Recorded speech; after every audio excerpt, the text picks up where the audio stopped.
الصلاة والسلام على سيد الأنبياء والمرسلين وعلى آله وأصحابه أجمعين أما بعد أعوذ بالله من الشيطان الرجيم بسم الله الرحمن الرحيم قل إن كنتم تحبون الله فاتبعوني يحببكم الله آمنت بالله صدق الله مولانا العظيم وقال الله تبارك وتعالى جل وعلا إن الله وملائكته يصلون على النبي يا أيها الذين آمنوا صلوا عليه وسلموا تسليما اللهم صل وسلم وبارك على سيدنا ومولانا ونبينا محمد النبي الأمي الكريم وعلى آله وأصحابه أجمعين الصلاة والسلام عليك يا سيدي يا رسول الله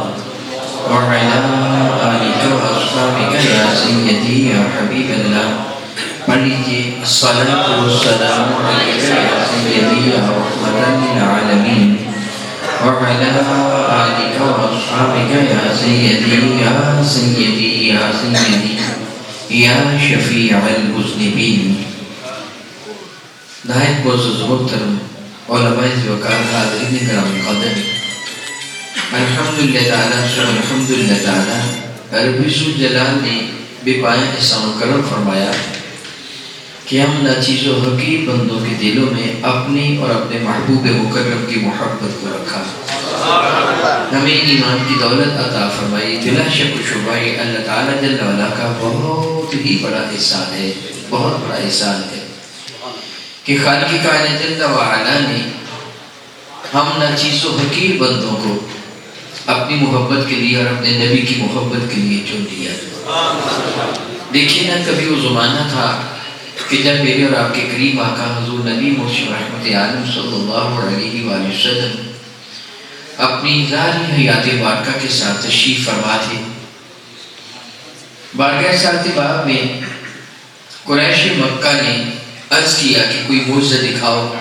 پھر نبی نے معجزہ دکھائے آپ جانتے ہیں کہ چاند کو ٹکڑے کر کے بھی دکھا دیا آپ کا علم ہے کہ درختوں نے میرے نبی کا کلمہ طیبہ پڑھا آپ جانتے ہیں کہ پتھروں نے بھی میرے نبی کا کلمہ طیبہ پڑھا ایک شخص بارگاہ ساتھ باب میں حاضر ہوا اس نے کہا کہ میں آپ پر ایمان لے آؤں گا شرط یہ ہے کہ آپ بتائیے کہ میری آستین میں کیا ہے اس نے اپنی چادر میں کوئی شے چھپا رکھی تھی بتائیے یہ کیا ہے اور پھر یہ شے جو میری آستین میں ہے آپ کی رسالت کی گواہی دے تو تب میں کلمہ طیبہ پڑھوں گا میرے قریب مسکرا کے فرما لے کہ تیری آستین میں گو ہے وہ جانور ہوتا ہے نا گو کا جانور شکار کر کے آئے وہ ہے اس کو باہر نکالا اس سے جب گو کو باہر نکالا تو اس نے بلند آواز سے کلمہ طیبہ پڑھ کے اللہ کی توحید اور میرے نبی کی رسالت کی گواہی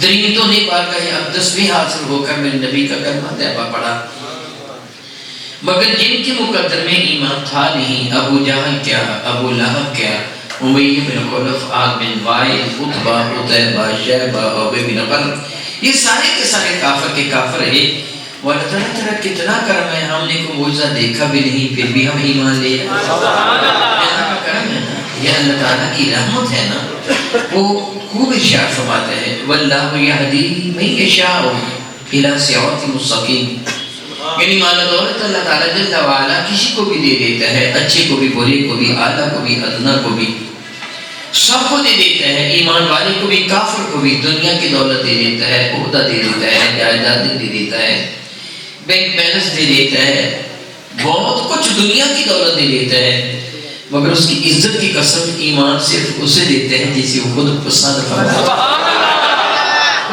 ہیں نا واللہ یہدی اور اللہ تعالیٰ ہدایت دیتا ہے جسے من یشاء جس کو وہ چاہتا ہے جس کو وہ چاہتا ہے اسے ہدایت دیتا ہے جسے چاہتا نہیں جسے پیار نہیں فرماتا اسے ہدایت کی دولت عطا نہیں فرمایا کرتا اس کریم پروردگار کا کتنا کرم ہے کہ اس نے ہم ناچیز و حقیر بندوں کو اپنی محبوب مکرم کی محبت عطا فرمائی ایمان کی دولت عطا فرمائی یوں تو ہر مسلک، ہر مذہب، ہر دین، ہر جماعت والے کا دعویٰ ہے کہ میں اپنے رب سے پیار کرتا ہوں، رب مجھ سے پیار کرتا ہے۔ یہود و نصارہ کا یہ خیال تھا کہ کائنات ہستی میں جتنا پیار اللہ ہم سے کرتا ہے کسی اور سے نہیں کرتا، ان کا یہ خیال تھا۔ سبب اس کا یہ تھا کہ حضرت ابراہیم علیہ السلام کے بیٹے ہیں حضرت اسحاق علیہ السلام، حضرت اسحاق کے بیٹے ہیں حضرت یعقوب۔ حضرت یعقوب کا لقب ہے بنی اسرائیل، آپ کا لقب ہے اسرائیل، اور آپ کے 12 بیٹے تھے حضرت یوسف علیہ السلام کے 11 بھائی، اور بعد میں یوسف علیہ السلام، ان سے 12 قبیلے چلے بنو اسرائیل کے۔ حضرت یعقوب کے بعد سے لے کے حضرت عیسیٰ علیہ السلام تک جتنے نبی آئے ہیں سارے اولاد بنی اسرائیل سے آئے ہیں، سارے کے سارے اولاد یعقوب سے آئے ہیں، کوئی بھی نبی اولاد یعقوب کے باہر نہیں آیا۔ اس بنا پر انہوں نے اپنے ذوق باطن میں یہ خیال کر لیا کہ ہم اللہ تعالیٰ کے پسندیدہ ترین لوگ ہیں، ہمارا قبیلہ، ہمارا خاندان، ہماری نسل اللہ کو اتنی پسند ہے کہ جتنے نبی بھیجے ہیں سارے ہماری نسل میں بھیجے ہیں، اور ہم اللہ تعالیٰ کے محبوب ہیں۔ میرے اور آپ کے کئی واقعہ سورہ نبی کا جو انہوں نے انکار کیا تھا اس کا سبب بھی یہی تھا کہ سارے انبیاء جو پہلے آئے ہیں حضرت یعقوب کے بعد سے لے کے عیسیٰ علیہ السلام تک سارے بنو اسرائیل سے آئے ہیں، یہ بنو اسماعیل سے کیوں آئے؟ یہ بھی بنی اسرائیل سے آنی چاہیے تھی۔ اس بنا پر انہوں نے انکار کر دیا تھا۔ ان کا یہ خیال تھا، جس طرح قرآن کریم فرقان حمید فرماتا ہے، وہ یہ کہتے تھے کہ نحن ابناء اللہ و احباؤہ، ہم اللہ کے بیٹے ہیں اور اللہ کے پسندیدہ ترین لوگ ہیں۔ اللہ ہم سے محبت فرماتا ہے، احباؤہ، ہم اللہ کے محبوب ہیں، اللہ کے پیارے ہیں۔ رب الجلال کے اس دعویٰ کے خلاف اپنے محبوب مکرم کو ارشاد فرمایا، محبوب مکرم ان لوگوں کے سامنے ایک اعلان فرما دیجئے۔ اعلان کیا ہے؟ قل، یا رسول اللہ آپ اعلان فرما دو، کیا؟ ان کنتم تحبون اللہ، اے لوگو، اے یہود و نصارہ، اگر تم یہ دعویٰ کرتے ہیں کہ ہم اللہ سے محبت کرتے ہیں تو پھر فاتبعونی، میری غلامی کا پٹا گردن میں سجاؤ۔ اگر تم یہ دعویٰ کرتے ہو تو پھر کیا کرو؟ میری غلامی کا پٹا گردن میں سجا لو۔ یاد رکھیے اتباع کا لفظی معنی ہوتا ہے کسی کے پیچھے پیچھے چلنا، کسی کے نقش قدم پہ چلنا، کسی کی پیروی کرنا، اس کو عربی میں اتباع کہتے ہیں۔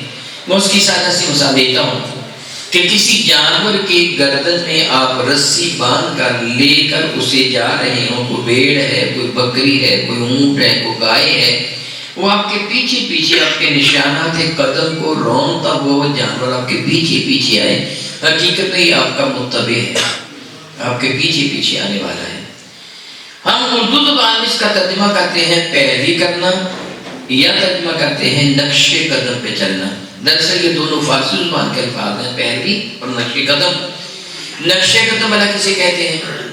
پاؤں کے نشانات۔ نقش قدم کا معنی کیا ہوتا ہے؟ پاؤں کے نشانات۔ پیر بھی فارسی زبان کا لفظ ہے، پیر بھی پیروں کے نشانوں پہ پیر رکھتے ہوئے چلنا، یعنی دونوں کا معنی ایک ہی بنا کہ کسی کے پیچھے پیچھے اس کے پاؤں کے نشانات پر پاؤں رکھتے ہوئے چلنا، دائیں بائیں نہ ہونا، اس کو کیا کہتے ہیں؟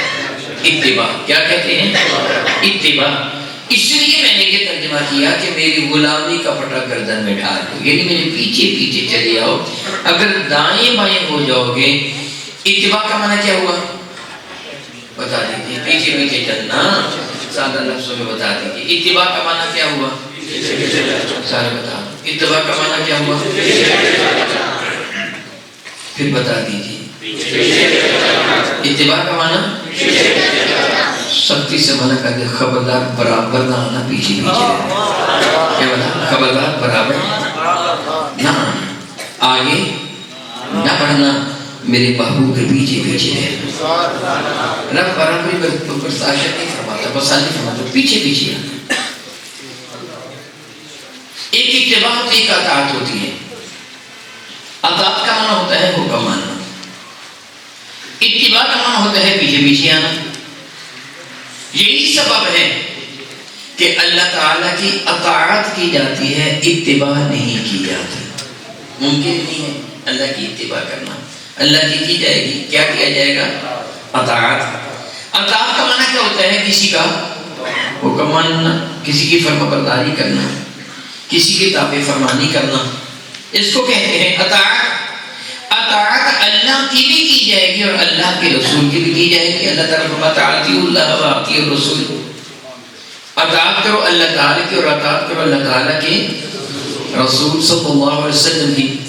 اب دو کی اطاعت کا جب حکم دیا جاتا ہے تو پھر ایک شخص جو مطیع و فرما بردار ہوتا ہے اس کے لیے بعض اوقات الجھن پیدا ہو جاتی ہے کہ دو کی اطاعت کرنا بعض اوقات مشکل ہو جاتا ہے۔ خود میرے ساتھ ایسا کئی دفعہ واقعہ پیش ہے کہ کوئی بندہ میرے پاس آیا، اس نے آ کے کہا کہ شاہ جی میں نے آپ کی تقریریں سنی، علماء سے بھی سنا کہ ماں باپ کی فرما برداری کرنی چاہیے، ماں باپ کا کہنا ماننا چاہیے۔ اب امی کچھ کہتی ہے، ابو کچھ کہتے ہیں، میں کس کا کہنا مانوں؟ گھروں میں ایسے ہوتا ہے کہ نہیں ہوتا؟ ہوتا ہے نا، امی کچھ اور کہتی ہے، ابو کچھ۔ رشتوں میں بھی لڑائیاں ہو جاتی ہے نا امی ابو کی، وہ کہتے ہیں فلاں جگہ، وہ کہتے ہیں فلاں جگہ، شادی وہ ابو کچھ کہتے ہیں امی کچھ کہتی ہے، پھر میں کس کا کہنا مانوں؟ اگر ماں کا نہ مانوں تو ماں کا نافرمان، ابا کا نہ مانو تو ابا کا غصہ، میں کدھر جاؤں؟ درمیان میں پھنسا ہوا ہوں۔ مسئلے کے اعتبار سے وہاں ابا ہی کا حکم ماننا ہوگا کیونکہ اس کو فوقیت حاصل ہے۔ دو کا حکم ماننے والا کبھی کنفیوژن کا شکار ہو جاتا ہے، میں اس کا مانوں کہ اس کا مانوں۔ اللہ نے اس کا حل شاف فرما دیا، وَمَن يُطِعِ الرَّسُولَ فَقَدْ أَطَاعَ اللَّهَ، جس نے میرے نبی کو حکم مان لیا میرا خود مان لیا گیا۔ اب دو کی نہیں ایک کی اطاعت کرنا ہوگی، وہ کون ہے؟ میرے نبی۔ اب جس کی اطاعت کرنی ہوگی؟ میرے نبی کی۔ جب میرے نبی کی اطاعت کرو گے تو اللہ تعالیٰ کی اطاعت اب خود ہوگی، کہ وَمَن يُطِعِ الرَّسُولَ فَقَدْ أَطَاعَ اللَّهَ، جس نے رسول اللہ کو حکم مانا حقیقت اس نے اللہ کو حکم مانا۔ تو اللہ نے رسول کو کیوں بھیجا؟ بعض حکم منوانے کے لیے نہیں بلکہ اتباع کے لیے بھی۔ اتباع کیا ہوتی ہے وہ بھی آپ سن چکے ہیں۔ حقیقت کیا ہے کہ جب حکم دیا جاتا ہے اس حکم کو عملی شکل میں ڈھالنے کا نام اتباع ہے۔ بات کو سمجھنے کی کوشش کیجئے گا، اس لیے میں کہتا تھا سمجھدار آپ آگے بیٹھیں کہ جو میں سمجھانا چاہوں میری بات سمجھ آ جائے۔ اطاعت حکم ماننا ہوتا ہے، جب حکم کو عملی شکل میں ڈالا جاتا ہے تو یہ اتباع سے ممکن ہے۔ مثلا رب کائنات جل وعلا نے میرے نبی کو حکم دیا کہ اپنے جو غلام ہیں صحابہ ان کو نماز کا حکم دیجیے کہ نماز پڑھیں، اقیموا الصلاۃ، نماز ادا کریں۔ میں اب آپ سے ایک سوال کرتا ہوں کہ اگر میں آپ میں سے کسی سے سوال کروں کہ تمہیں نماز آتی ہے تو جواب کیا ہوگا؟ ویسے میں وعدہ کرتا ہوں ممبر پر بیٹھ کر میں آپ سے سنوں گا نہیں، پریشان نہ ہوں، ویسے ہی پوچھ رہا ہوں، ویسے ہی پوچھ، ڈر گیا نا کہ آتی ہے تو کہیں گے کھڑا ہو کے سنا، نہیں سنتا، آپ پریشان ہوں، صرف اتنا بتا دیں نماز آتی ہے؟ جی آتی ہے الحمدللہ تعالیٰ۔ اگر میں کسی کو کہوں جس کو آتی ہے کہ کھڑی ہو کے سناؤ تو سنانا شروع کر دے، سبحانک اللہی سے شروع کر کے یوم یقوم الحساب تک ساری نماز سنا دے، پڑھ کر سنا دے، اس سے نماز پڑھ کے سنا دی ہے کہ نہیں؟ جی اللہ کا منشا پورا ہو گیا، نماز پڑھو۔ رب نے یہی فرمایا کہ پڑھ لو نماز، کھڑا ہو کے اسے پڑھنا شروع کر دے، جس طرح سورۃ الحمد پڑھ لی، سورہ بقرہ پڑھ لی، آل عمران پڑھ لی، سورہ قل هو اللہ شریف اخلاص پڑھ لی، تو کہتی نماز آتی ہے، میں بیٹھ کے ساری پڑھ لیتا ہوں، لیٹ کے پڑھ لیتا ہوں، مجھے ساری آتی ہے، سن لو سبحانک اللہ شریف لے کے یوم یقوم الحساب ساری سنا دے۔ پھر نماز آتی ہے، میں روز پڑھتا ہوں، قیمت بدے میں پڑھ لیتا ہوں، چلتا پھرتا پڑھتا ہوں، گاڑی پہ بیٹھ کے پڑھ لیتا ہوں، رب کا منشا پورا ہو گیا۔ رب اس طرح پڑھوانا چاہتا ہے جس طرح تم نے فخر پڑھ لی، یوں پڑھانا چاہتا ہے، یہی سبب ہے، یہ حکم تھا نماز کے پڑھنے کا۔ صحابہ نے میرے نبی سے عرض کیا یا رسول اللہ کس طرح پڑھے؟ فرمایا صلو کما رأیتمونی اصلی، شکل میں بنا دیتا ہوں اسی طرح تم بھی پڑھ لینا۔ دیکھو میری جان میں کس طرح کرتا ہوں۔ پھر میرے نبی نے اس عمل کو ایک شکل عطا فرمائی، ہاتھ باندھے، رکوع کیا، سجدہ کیا، بتائیں یہ ہے نماز۔ کیا بنا؟ یہ ہے نماز۔ پھر جہاں جیسے جیسے میں کروں ویسے ویسے تم بھی کرتے چلے جانا، یہی نماز ہوگی۔ اب دیکھیے، آپ کے پاس کوئی آدمی آئے اور آ کر کہے کہ الحمدللہ تعالی میں نماز ظہر ادا کر کے آیا ہوں، مسجد میں نماز ظہر ادا کی، بالکل تندرست و تواز ہوں، گھٹنے بھی صحیح ہے، ٹانگیں بھی صحیح ہے، چل پھر بھی سکتا ہوں، اٹھ بیٹھ بھی سکتا ہوں، کوئی بیماری نہیں، کوئی دکھ نہیں، کوئی درد نہیں، میں نے نماز ظہر کی پڑھی ہے مگر میں نے رکوع نہیں کیا، پڑھی ہے، سجدہ بھی نہیں کیا، نماز پڑھی ہے، میں آپ سے سوال کرتا ہوں نماز ہو جائے گی؟ یہ سارے بتا رہے آپ میری عادت سے واقف ہیں کہ میں سبحان اللہ بھی نہیں پڑھتا، شعر بھی نہیں پڑھتا اور آپ سے داد بھی نہیں دیتا، ہاتھ بھی کھڑے کر کے نہیں ہلواتا۔ میں پوچھتا اس لیے ہوں کہ میرا اپنا ایک انداز ہے، میں چاہتا ہوں کہ جو بات میں کہوں اچھی طرح سامعین کو ذہن نشین ہو جائے۔ میری تقریر لیکچر کے انداز میں ہوتی ہے، وہ کہانیوں والی نہیں ہوا کرتی، آپ جانتے ہیں میں آتا رہتا ہوں آپ کے یہاں، میری بات کا آپ جواب دیں گے تو مجھے یقین ہو جائے گا آپ کو میری بات کی سمجھ آ رہی ہے۔ بتائیے کہ اس نے کہا کہ نماز ظہر میں نے ادا کی مگر میں نے نہ رکوع کیا نہ سجدہ کیا، اس کی نماز ہو گئی؟ نہیں ہوئی نا۔ کیوں نہیں ادا ہوئی؟ اس لیے کہ نماز کے اندر رکوع کا کرنا بھی فرض ہے اور سجدے کا کرنا بھی فرض ہے۔ فرض کی عدم ادائیگی کی وجہ سے اس کی نماز نہیں ہوئی۔ جو کہے میں نماز پڑھتا ہوں مگر میں اس میں نہ رکوع کرتا ہوں نہ سجدہ کرتا ہوں، اس کی نماز ہو گئی؟ نہیں ہوئی نا۔ اس لیے کہ جو نماز ہے اس میں رکوع اور سجدہ فرض ہے۔ بھئی سارے کو تو ایسے ہیں۔ اچھا میں دوسرا سوال مجھے بتاؤ کہ نماز جنازہ میں کتنے رکوع ہیں؟ کوئی بھی نہیں۔ سجدے وہ نماز ہو جائے گی؟ کیا وہ نماز نہیں ہے؟ پھر ظہر والی کیوں نہیں ہوتی؟ یہ بھی نماز ہے وہ بھی نماز ہے۔ اس پہ رکوع نہ کرو تو یہ نہیں ہوتی، اس پہ رکوع کر لو تو وہ نہیں ہوتی۔ اس پہ سجدہ نہ کرو تو نماز قبول نہیں ہے، اس پہ سجدہ کر لو تو قبول نہیں ہے۔ ایسے کیوں ہے؟ دراصل مرضی تیری نہیں، مرضی میرے مصطفیٰ کی۔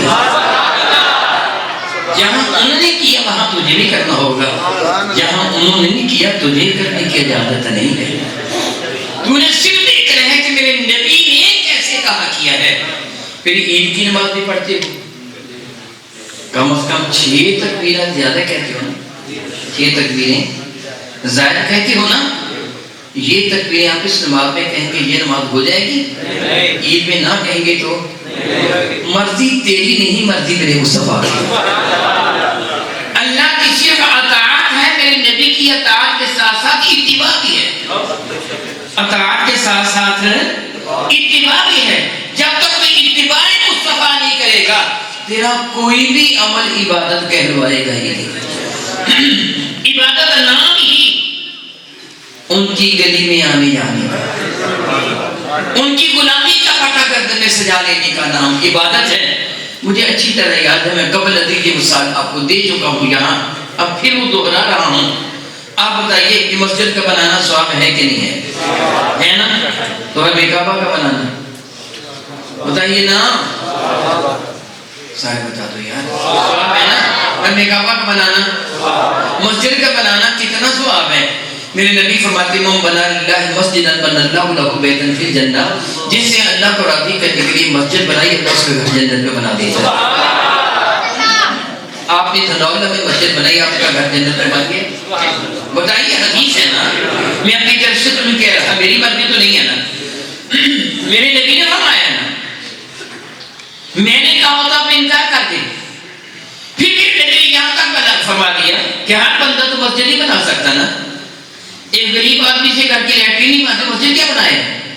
وہ تو رہتا بیچارہ کرایہ پر ہے، اس کو تو اپنی کٹیا ہی میسر نہیں، مسجد کیا بنائے گا؟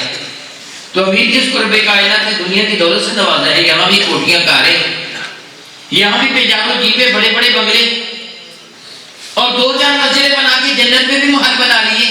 امیر یہاں بھی ایش میں، آخرت میں بھی ایش میں، غریب یہاں بھی دھکے کھاتا، آخرت میں بھی بیچارے کے پاس کچھ نہ رہا۔ میرے کریم آقا تو سب کے نبی ہیں، کائنات کے لیے رحمت بن کے آئے ہیں۔ میرے نبی جو کہ ڈاس بنائی من بنا للہ مسجدن بقدر ما فتحتا من لو لہو بیتن فی الجنہ، جس نے اتنی مسجد بنائی جتنا چڑیا کا گھونسلہ ہوتا اللہ اس کا کر دی جنت میں۔ اب چڑیا کے گھونسلے کے برابر مسجد نہیں ہوتی بلکہ او اصغر من ذالک، یا اس سے بھی چھوٹی بنائے گا اس کا گھر بھی جنت میں بن جائے گا۔ چڑیا کے گھونسلے سے چھوٹی مسجد تو نہیں ہو سکتی، کھلونا ہو سکتا ہے نا، کوئی ماڈل ہو سکتا ہے مسجد کا۔ مسجد کی صحیح حدیث ہے جو میں سنا رہا ہوں آپ کو، اپنی طرف سے تو نہیں کہہ رہا، نبی نے فرمایا ہے کہ چڑیا کے گھونسلے سے چھوٹی مسجد بنائے گا اس کا گھر بھی جنت میں بن جائے گا۔ تو کیا وہ بچوں کے گھروندوں کی طرح بیٹھ کے گھروندا بنانے کا یہ مسجد ہے؟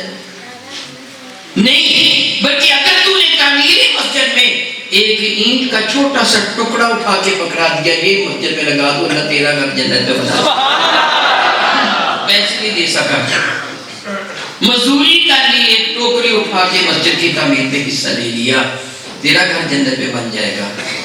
اگر دھنونے کی مسجد بنانے والے کا گھر جنت میں بنتا ہے تو حرم کعبہ بنانے والے کا گھر جنت میں بننا چاہیے کہ نہیں بننا چاہیے نا؟ پھر جب بولیے حرم کعبہ، میرے کریم آقا رسول اللہ نے زندگی کی 25 یا 30 بہاریں دیکھی تھی جب حرم کعبہ کو سر نو تعمیر کیا گیا ہے شہید کر کے۔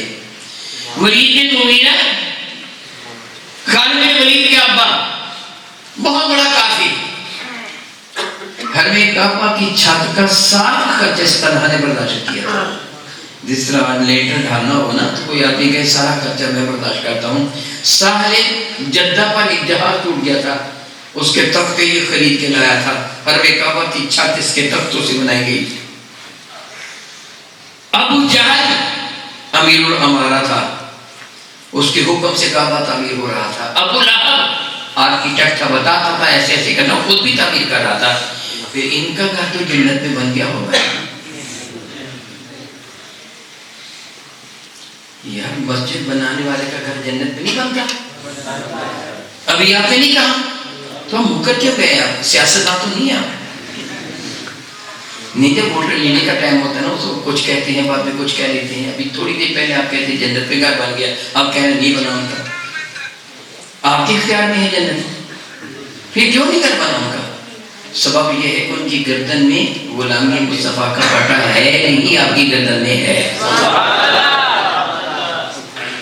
پھر کیا ہوگا؟ وہی بات جو میں پہلے کہہ چکا ہوں کہ عبادت و نام ہی میرے نبی کی غلامی کا ہے۔ پھر تو ان کی غلامی میں پانی کا گلاس پیے گا نبی کی سنت سمجھ کر یہ بھی ثواب ہو جائے گا، ان کو کعبہ بنانے کا ثواب نہیں ملا تو ٹھنڈا پانی پینے کا مل جائے گا۔ اس سے بات یہ ہے نا کہ رب فرماتا کہ ان کو کہہ دو فَاتَّبِعُونِی، میری اتباع کرو۔ کیا مطلب؟ میری اتباع کرو۔ جب تم میری اتباع کرو گے تو پھر تمہیں اجر ملے گا۔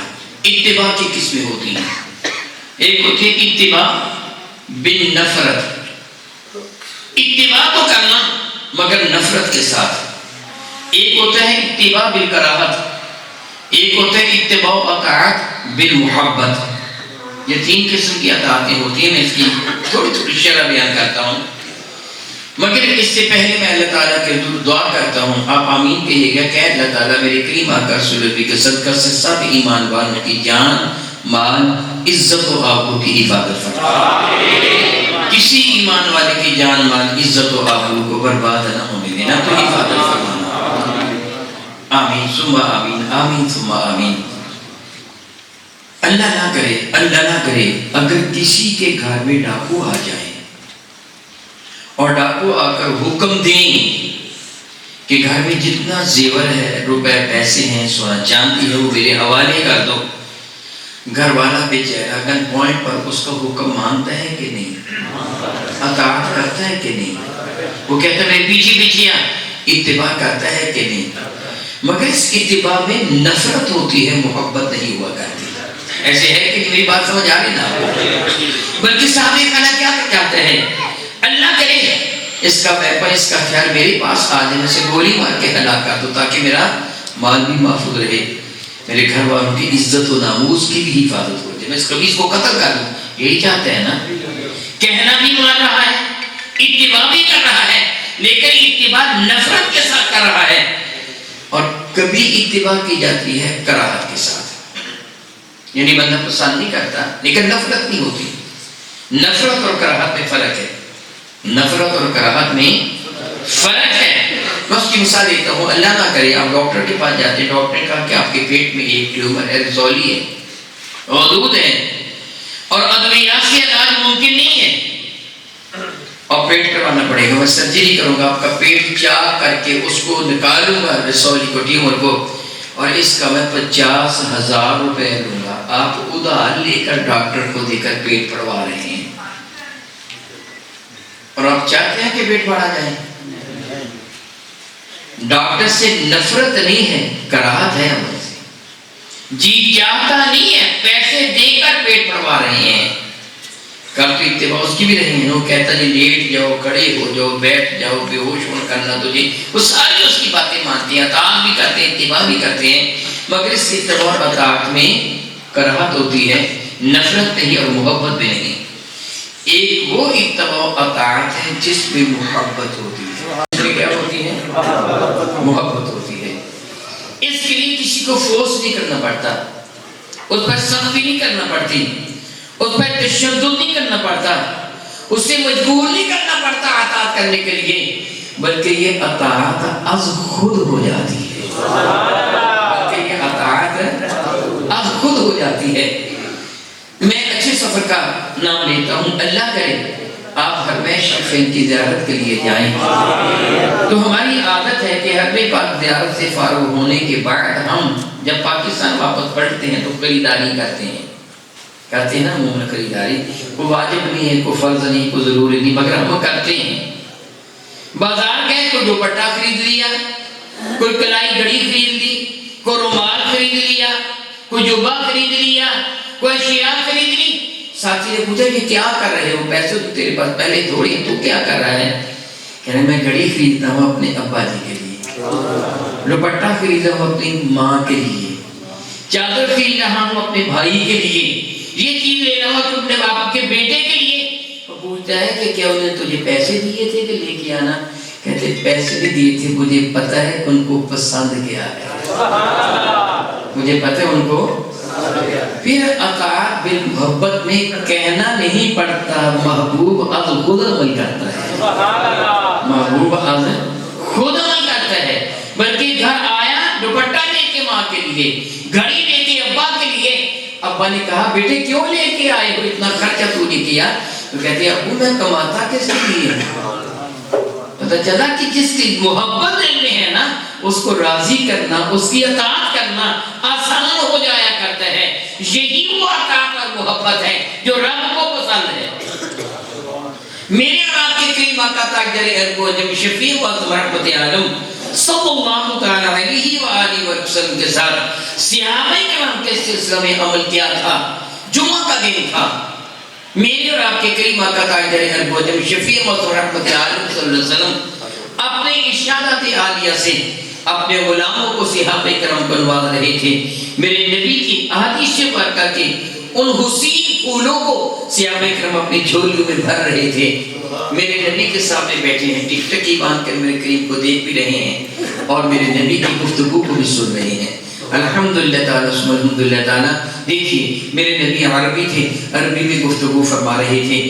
میں عجمی ہوں, میں اپنی زبان میں گفتگو کر رہا ہوں اور سنت مصطفیٰ پہ عمل کر رہا ہوں. آپ بھی سنت صحابہ پہ عمل کر رہے ہیں, میرے نبی کی باتیں سن رہے ہیں.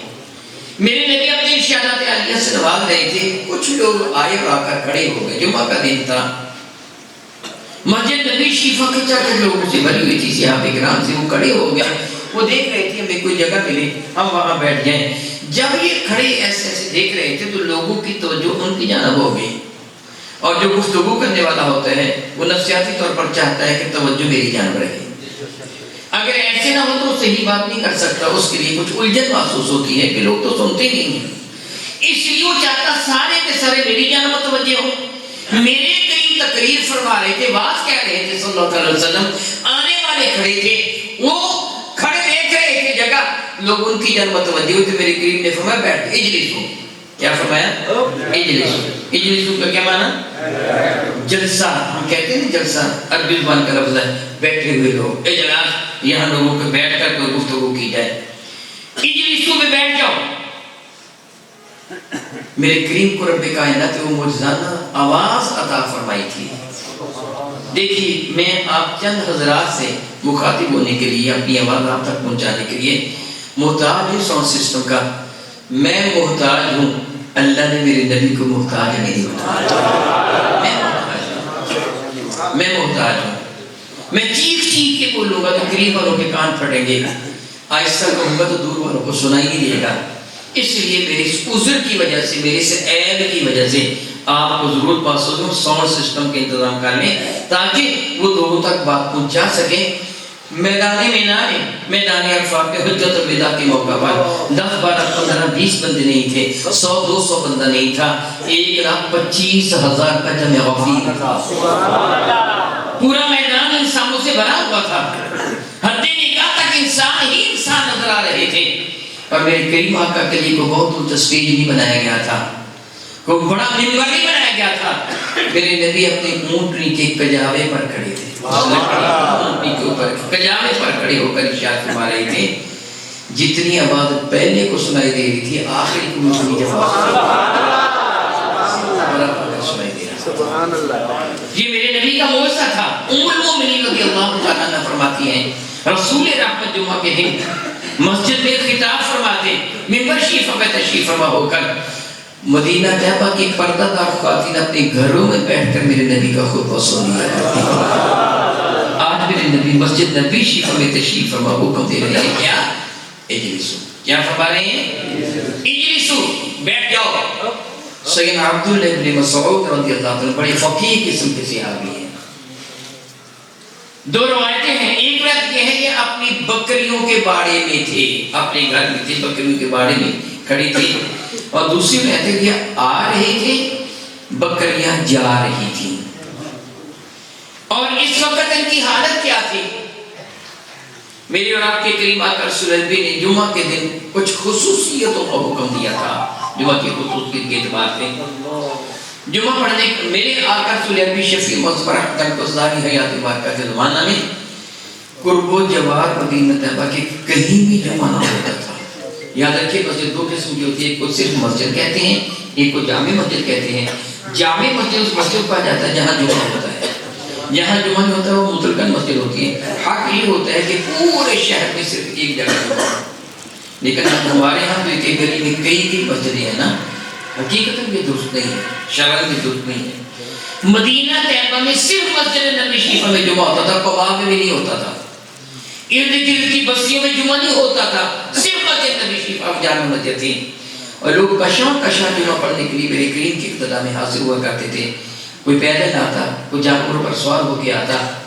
سوچی ذرا, اب میں حدیث کی بات کرنے سنا رہا, میں اپنی بات کر رہا ہوں اور آپ کی بات کر رہا ہوں, یعنی میں اپنی بات کر رہا ہوں اور آپ کی بات کر رہا ہوں. ذرا تشبیہ تصور میں ایک منظر لے کے آئیے. اس زمانہ میں بجلی تھی نہیں, بجلی ہو بند, دور دراز سے لوگ چل کے, گرمی کا ہو موسم, پسینہ میں ہو, شرابور بھیگے ہوئے, دوپہر کا وقت ہو, میلا پچانا لباس ہو, آپ بہت سارے جمع ہو جائیں, بتائیے بو آئے گی کہ نہیں آئے گی؟ مجھ سے بھی آئے گی, آپ سے بھی آئے گی. لیکن یہ جملہ میں صحابہ کے لیے نہیں کہہ سکتا, یہ جملہ میں نے اپنے لیے کہا اور آپ کے لیے کہا ہے. اب تھوڑی سی بات سمجھ لیجئے. میرے کریم آقا جمعہ کے دن مسجد میں تشریف لائے تو کچھ محسوس فرمایا. حضور نے شہر میں سنو, آئندہ جمعہ کے دن غسل کا کے سارے ہوں گے. میں مصطفیٰ کریم بھی غسل کروں, غسل کرنا سنت ہو جائے گا. خوشبو لگا کے آؤ گے, میرے نبی کو خوشبو کی ضرورت نہیں تھی, بلکہ صحابہ کرام کبھی میرے کریم آقا کی زیارت کرنے کے لیے مسجد نبی شریفہ میں حاضر ہوتے ہیں. میرے کریم آقا کی زیارت نہ کر پاتے صلی اللہ علیہ وسلم, دائما نوادا پھر حضور کو تلاش کرنے کا طریقہ کیا تھا, باہر نکل کر فضا کو سونگھتے, خوشبو کس طرف سے آ رہی, سبحان اللہ, جس راہ سے میرے نبی گزر جاتے وہاں سے خوشبو کے گلیاں آیا کرتے تھے, گلیاں آیا کرتے تھے, وہ راہیں معطر و معمر ہو جایا کرتی تھی جس طرح سے میرے نبی گزرا کرتے تھے. حضور کو ضرورت نہ تھی, میرے کریم آقا کا پسینہ باہر سن چکے ہیں کہ اتنا خوشبودار تھا کہ صاحب خانہ آئے تھے نا، میری بیٹی کو خوشبو کی ضرورت ہے، میرے نبی نے پسینہ دیا، اس سے استعمال کیا تو اہل مدینہ نے گھر کا نام ہی بیت المطیب بن اطرم ہاؤس رکھ دیا. اس کی نسل سے بھی خوشبو آتی تھی. میرے نبی کو خوشبو کی ضرورت نہیں تھی، مگر خوشبو لگا کر میرے نبی نے اس عمل کو بھی سنت بنا دیا. حکم ارشاد میں تھا دھلے ہوئے لباس پہن کے آنا، خوشبو میں خود کو بسا کے آنا، تیل اور کنگھی کر کے آنا، آنکھوں میں سرما لگا کے آنا، مسواک کر کے آنا. میرے کریم نے یہ عمل کر کے اپنی سنت پہ بنا دیا. لوگوں کو صفائی بھی مل جائے گی، میری سنت پر عمل کا ثواب دیا. ہم محتاج ہیں. عبداللہ اسی طرح آئے تھے، غسل کر کے آئے تھے. رب فرماتا خذوا زینتکم عند کل مسجد، مسجد میں آتے ہو اپنے آپ کو زینت کے ساتھ ظاہر کرو. ہم پنجابی میں اپنی زبان میں کہہ رہے ہیں یار ہاتھوں دھو کے کس طرح آ گیا ہے. تو جب مسجد میں ہم نماز پڑھنے کے لیے آتے ہیں تو ہاتھوں دھونا ہوتا ہے نا، وضو کرنا ہوتا ہے نا، وضو کر کے آتے ہو نا. ایک بندہ آیا تھا بارگاہ بیکسپنا میں، بال اس کے بکھرے ہوئے تھے، سر کے بھی داڑھی کے بھی، کپڑے بھی نئے کچیلے تھے. میرے کریم آقا صلی اللہ علیہ وسلم کہ کیا تو من کہہ جا واپس جا، اگر تو نے بال رکھے تو ان کے اکرام کر. غسل کر کے آ، بالوں کو تیل اور کنگھی کر کے آ، سرما لگا کے آ، داڑھی میں کنگھی کر کے صاف ستھرا لباس پہن کے آ. وہ بندہ چلا گیا، دوبارہ واپس آیا، غسل کر کے آیا تھا، اچھا لباس پہن کے آیا تھا، سر پہ کنگھی کر رکھی، داڑھی کو سنوار رکھا تھا، سرما لگا رکھا تھا. میرے کریم دیکھ کے فرمایا دیکھو نا کتنے اچھے لگتے ہو، اللہ جمیل و یحب الجمال، اللہ خوب بھی خوبصورت ہے، خوبصورتی کو پسند بھی کرتا ہے. شیطان کی طرف اپنے بال کھیر کے آ گئے تھے. اللہ بھی پسند فرماتا ہے، اللہ کے نبی بھی پسند فرماتے ہیں. عبداللہ بن سنور کے آ رہے تھے، صاف ستھرا لباس پہنا ہوا تھا، جمعہ پڑھنے کے لیے آ رہے تھے. سر مقدس اور ریش انور میں تیل لگا رکھا تھا، کنگھی کر رکھی تھی، سرما لگا رکھا تھا، خوشبو میں خود بسے ہوئے تھے. آ رہے تھے مسجد نبی شریفہ کی جانب، اور بکریوں کے باڑے میں یا بکریوں کے درمیان سے گزر رہے تھے. میرے نبی نے مسجد میں کھڑے حضرات سے میں اجلسو، آواز عبداللہ کے کانوں میں پڑ گئی. پہلے عالم کیا تھا، بکریوں کو دائیں بائیں ہٹا رہے تھے کہ کہیں میرے لباس کو آلودہ نہ کر دیں. لیکن جب لفظ اجلسو سنا وہیں دو دم ہو کے بیٹھ جاتے ہیں. اب بکریوں اوپر سے کود کود کر گزر رہی ہیں. سوچئے ذرا اگر اس حدیث کے مطابق اپنی بکریوں کے باڑے میں تھے تو وہاں بکریوں کا پیشاب اور مینگنیں گری ہوئی ہوں گی کہ نہیں؟ وہیں بیٹھ گئے. میرے قریب نے ملاقہ فرما لیا، بلند آواز سے پکار فرمایا عبداللہ تجھے نہیں کہا تھا، ان کو کہا تھا. کہ آقا بس سنا تھا بیٹھ جاؤ، میں بیٹھ گیا. خوب کسی نے کہا مصور دیکھنا تصویر میری یوں بنائی ہو اور میری رسالت ہو ادھر کر. یہ کیا ہے؟ یہ اتباع ہے بالمحبت. پھر کہنا نہیں پڑتا حکم مانو، یہ جملہ نہیں کہنا پڑتا، پھر امر خود مانا جاتا ہے. حضرت عبداللہ ابن عمر رضی اللہ تعالی عنہ فاروق اعظم کے لخت جگر ہیں. میری اور آپ کے کریم آقا تاجدار اربوجم شفیع امت کی معیت میں حجت الوداع کے موقع پر بھی موجود اور فتح مکہ کے موقع پر بھی.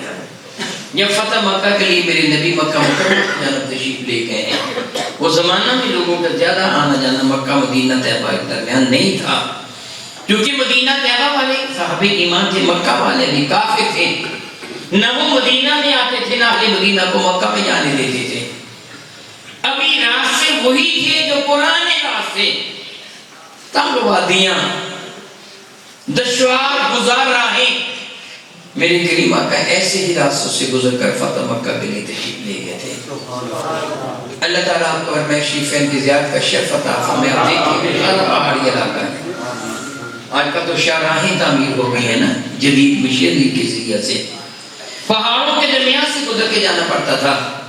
راستے میں ایک ایسی گھاٹی پر سے گزرے، ادھر بھی پہاڑ تھا ادھر بھی پہاڑ تھا، درمیان میں تھوڑا سا راستہ تھا یہاں سے گزرا جاتا تھا.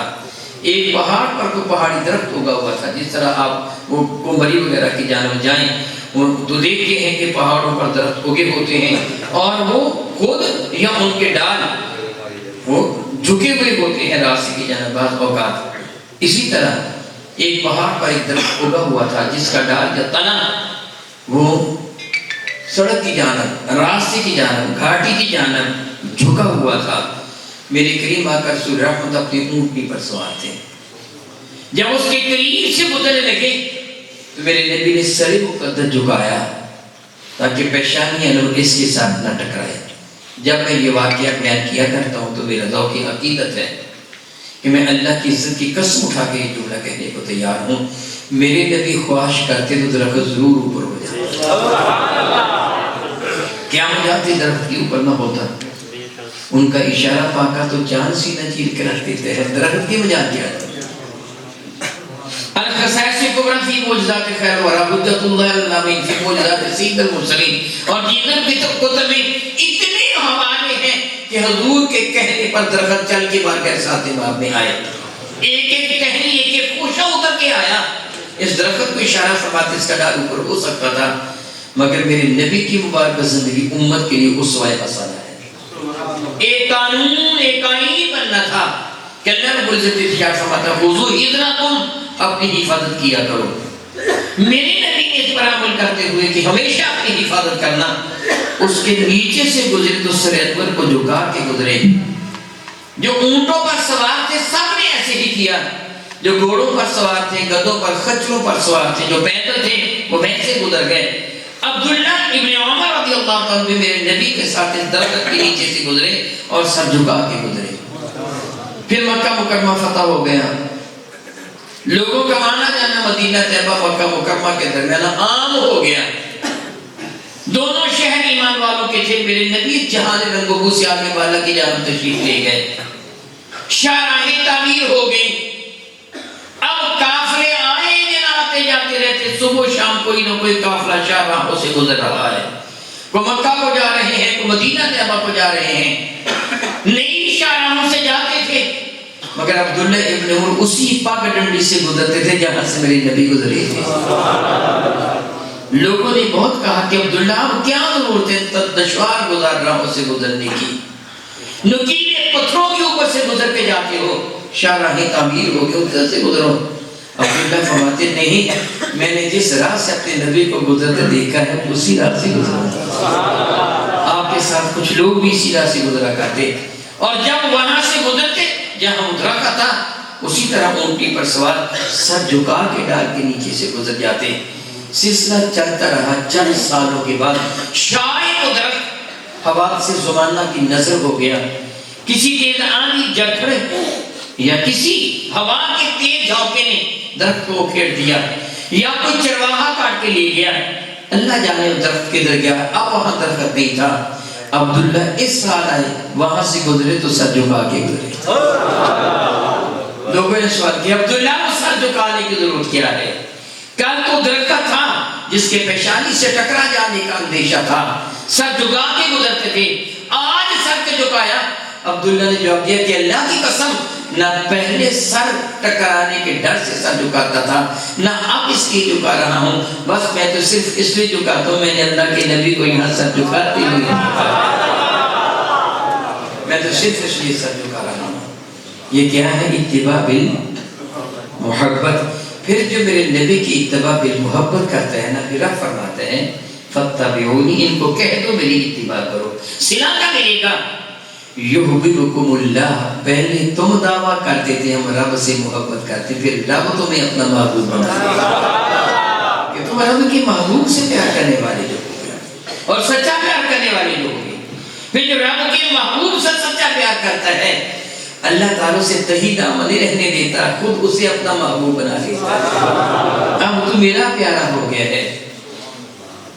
مزید اجر کیا عطا فرماتا ہے؟ یغفر لکم ذنوبکم، جو گناہ ہو بھی چکا ہوگا محبوب کے صدقہ سے وہ بھی معاف کر دیا، سزا نہیں دی جائے گی۔ محبوب بن چکے ہو، پیارے بن چکے ہو، نبی سے محبت کرنے والے بن چکے ہو۔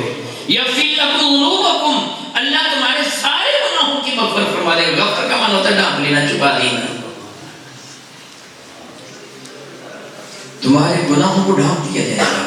میرے کریم کا ارشاد گرامی قدر ہے صلی اللہ علیہ وسلم بنا، صرف ایسے نہیں کیا جائے گا کہ لکھنے والے فرشتوں کے دفاتر سے تیرا گناہ مٹا دیا جائے، کہ تیرا گناہ جو لکھا ہوا تھا وہ مٹا دیا جائے۔ صرف کسی پہ اکتفا نہیں، فرشتوں کے ذہن سے بھی تیرا گناہ مٹا دیا جائے گا، ان کو یاد ہی رہے گا، تیری عزت بھی حفاظت کی جائے گی، تو میرے نبی کا سچا محبوب بن گیا ہے، اس سے محبت کرنے والا بن گیا ہے۔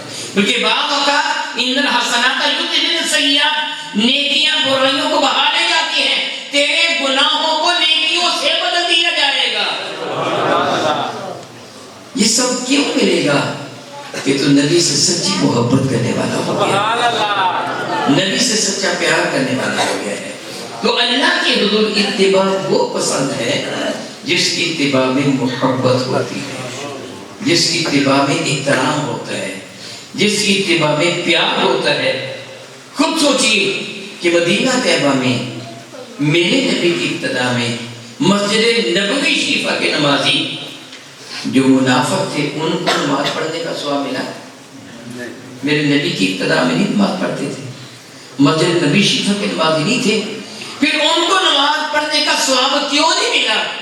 اس لیے نہیں ملا کہ ان کے دل میں میرے نبی کی محبت نہیں تھی۔ اویس کرنی اتنے فاصلے پر ان کو وہ درجہ مل گیا، سامنے والوں کو نہیں ملا، قریب رہنے والوں کو نہیں ملا۔ پتہ کیا چلا کہ سارے کا سارا دار و مدار حب مصطفیٰ پر، میرے نبی کی محبت پر ہے۔ اگر نبی کی یہ جتنی محافل برکہ کا انکار کیا جاتا ہے، سجائی جاتی ہے یہ محافلیں، کیوں سجائی جاتی ہیں؟ کس لیے سجائی جاتی ہیں؟ صرف اس لیے سجائی جاتی ہیں کہ دلوں میں حب مصطفیٰ کو اجاگر کیا۔ اگر حضور کے ساتھ سچی محبت ہو، پھر آپ جو عمل کرتے چلے جائیں گے رب کے حضور محبوب تر ہوتا چلا جائے گا، وہ پیارا ہوتا چلا جائے گا، کیونکہ وہ عمل تم نے حضور کی محبت میں کیا ہے۔ لیکن جو عمل حضور کی محبت کے بغیر کیا جائے گا وہ اللہ کے حضور مقبول نہیں بلکہ مردود بار گئے وہ عمل جو حضور کی محبت کے بغیر کیا جائے گا۔ جس طرح بھی تھوڑی دیر پہلے میں نے آپ کو سمجھایا کہ کافروں نے حرم کعبہ بنایا مگر ان کو کوئی بھی ثواب نہیں ہے۔ آپ حضور کی محبت میں پانی پی لیں گے تو پانی پینے کا بھی ثواب ہے۔ اصل مقصود کائنات کیا ہے؟ اللہ تعالیٰ کی جو یہی ہے محبوب مکرم شفیع معظم رحمت عالم سے سچی محبت کی ہے۔ اب آپ گرامی قدر ان محافل برکہ کا تبھی فائدہ ہوگا کہ جب ہم اپنے نبی سے سچی محبت کریں۔ میں نے آپ کے سامنے ایک مثال پیش کی تھی، شاید آپ کو یاد آج کے جائے۔ میں نے مثال پیش کی تھی کہ محبوب کچھ کہے نہ کہے، پیار کرنے والا از خود وہ عمل کرتا ہے۔ کیا کہہ رہا ہے؟ ساتھی تھی میں نے وہ گھڑی کی خریداری کی، ابا کے لیے گھڑی خریدی، اماں کے لیے دوپٹہ خریدا۔ اگر محبوب کسی شے کا حکم دے تو بتائیے بتا جی پھر ضرور مانتے ہیں نا۔ بطور مثال ابا نے کہا تھا میرے لیے گھڑی لے کے آنا، ابا نے کہا تھا میرے لیے گھڑی لے کے آنا۔ اب اس کے پاس پیسے نہیں ہیں، اگر ابا سے سچی محبت کرتا تو یہ کیا کرے گا؟ لوگوں سے ادھار مانگے گا نا، اس سے بھی مانگ، اس سے مانگ، اس سے مانگ، اس سے مانگ۔ وہ کہے گا کیوں اتنے تو ترلے لوگوں کی کر رہا ہے، کیوں کیا مصیبت بنی ہے تیرے لیے، منتیں لوگوں کی کر رہا ہے، خیریت ہے؟ کہے گا کہ ابا نے حکم دیا تھا، میں اس حکم کو ضرور پورا کروں گا۔ خود میرے پاس کچھ ہو نہ ہو، ابا نے جو حکم دیا تھا، وہی ابا نے حکم دیا اس کو اتنا مانتے ہیں تو جو میرے نبی نے حکم دیا۔ سوچ ذرا، محبت کا تقاضا ہے پھر تو انکار نہ کر۔ یاد رکھ میرے نبی فرماتے ہیں نماز میری آنکھوں کی ٹھنڈک ہے۔ کیا فرماتے ہیں؟ نماز میری آنکھوں کی گویا ہے تو یہ چاہتا ہے میرے نبی مجھ سے راضی ہو جائیں، مجھ سے میرے نبی کی آنکھیں ٹھنڈی ہو جائیں، وہ پابندی کے ساتھ نماز ادا کرے، نبی کی محبت میں ادا کرے، پھر میرے کریم آقا کی آنکھیں بھی ٹھنڈی ہو جائیں گی، آپ کا درجہ بھی بلند ہو جائے گا۔ میں دعا کرتا ہوں کہ رب کائنات میرے کریم آقا صلی اللہ علیہ وسلم کے صدقہ سے ہمیں جب تک زندہ رکھے، حضور کی سچی محبت میں زندہ رکھے، ہمیں آخری سانس آئے تو ان کے پیار میں آئے، اور قیامت کے دن اٹھیں تو ان کے نام میں کرم کا سایہ ہمارا مقدر بنے۔ آمین ثم آمین۔ وآخر دعوانا ان الحمد للہ رب العالمین۔